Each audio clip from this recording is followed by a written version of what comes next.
సీతక్కతోని మీ అనుభవాలను కూడా చెప్పండి. అంటే ఉద్యమంలోకి వెళ్ళినప్పుడు మేము చిన్న వయసు అప్పుడు చాలా మంది సెంటర్ కమిటీ కానీ మా డీసీలు కానీ మా కేంద్ర కమిటీలు కానీ ఎవరున్నా కానీ అప్పుడు మాకు జనరల్ బాడీ మీటింగ్స్ పెట్టి మాకు అన్ని విషయాలు ప్రజల సమస్యల మీదే మాట్లాడేది ఎక్కువ మేము. కానీ ఇప్పుడు ప్రజల సమస్యలు ఆ ప్రభుత్వం తీర్చలేదు, పోలీసు వాళ్ళు తీర్చలేరు. మరి వాళ్ళ సమస్యలు ఎట్లా తీరుస్తారు? ఎవరు తీరుస్తారు? వాళ్ళకి అందుబాటులో ఎట్లా ఉంటారు?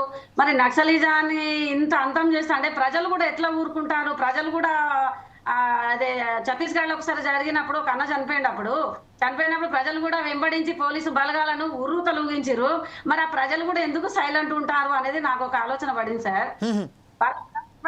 గత పోరాటాలప్పుడు కూడా జనం కోసమే పనిచేసినారు. ఆ జనం కూడా వచ్చి అప్పుడు అన్న మాకు ఈ సమస్యలు ఆ సమస్యలు ఉన్నాయి అనే వాళ్ళు మరి ఊర్లో పోలీసు వాళ్ళు వచ్చినప్పుడు కూడా వాళ్ళు ఏం చేస్తారు, ఎందుకు మీరు వాళ్ళని వెంబడిస్తారు, కర్రగుట్టకు సంబంధించిన వివరాలు ఎవరు అందిస్తారు, అక్కడ డ్రోన్ కెమెరాలు పెట్టి ఎందుకు వెంబడిస్తారు, అక్కడ సమాచారం అనేది ఏంటిదంటే ఇన్ఫార్మర్లు అనేది బాగా తయారైంది సార్.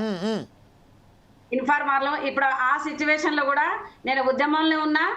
నేను అప్పుడు బయటకు వచ్చి నేను కొరియర్ గా వచ్చినప్పుడు నన్ను కొత్తగూడెం పోలీస్ స్టేషన్ లో అరెస్ట్ చేసిండ్రు. ఊర్లో అరెస్ట్ చేసినప్పుడు నేను ఇక్కడ అరెస్ట్ అయి ఉన్నా, మా నాన్నను ఎన్కౌంటర్ చేసిండ్రు. మా నాన్న కూడా ఎన్కౌంటర్ అయిపోయిండు. నేను నా జీవితం మొత్తం లైఫ్ ఇదైపోయింది నాది.